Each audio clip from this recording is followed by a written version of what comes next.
Hey guys, it's Roxy. I just wanted to come visit with you and chat a moment from the snowbank. We had quite a dump of snow here a couple days back, and yeah, you can look up, way up, lots of snow.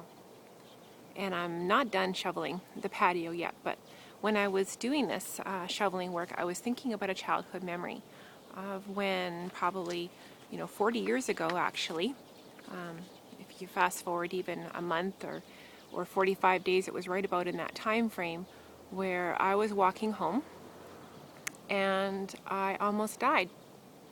And I was 8 years old. I'd gotten off the school bus, and like I've shared with you before, it's a long walk home. When we were living up on the meadows, it was 3 miles home. And very fortunately, I had caught a ride part of the way with a fellow neighbor, and their kids were home and going to school that day. And but the last walk home, that area, that part of it was almost all uphill. Over 2/3 of it was varying grades of going straight uphill to the top from the valley. And I was walking and I was trudging and I was carrying on. And I was getting tireder and the snow was falling. It was one of those, wasn't super windy, but the snow was coming down really heavy. And there wasn't a grader that would go up that last half a mile from the main road up to our house. And so I'm walking uphill and I'm getting colder and I'm colder and I'm tireder and tireder. And I was like, I was just so tired. And the snow was falling so heavily. And we're probably walking through 6 to 8 inches, that really heavy, wet stuff. And I was tired. And so about halfway up the last of the big hill, I took a break and I laid back into the snowbank like I am right now. And the snow was falling on my face and the ice, the snowflakes were kissing my cheeks, and it felt so warm and it felt so comfortable. And yet I knew, I remember that Dad said, no, that's a lie. Don't let that take hold of you.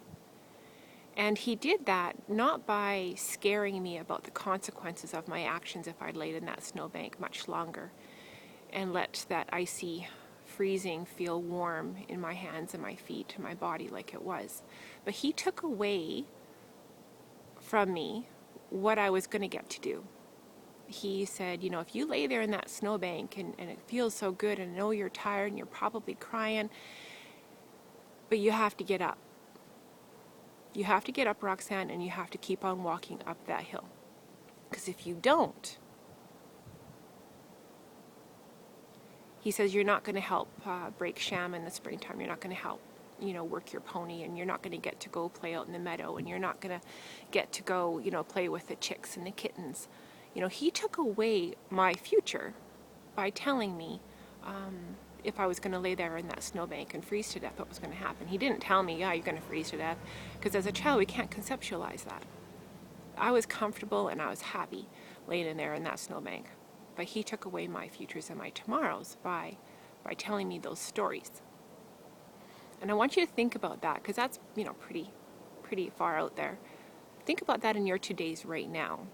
If you're someplace comfortable, it's not the best place to be, but hey, it's comfortable. I'm getting by, What are you taking away from your tomorrows by continually laying where you are? Getting by, doing what you're doing, staying in that rut, staying in that comfortable place. What are you not going to do in your futures if you stay there? Anyway, just thinking about that today as I'm shoveling. So I'm going to go back, finish shoveling. Take care. I'll talk to you soon.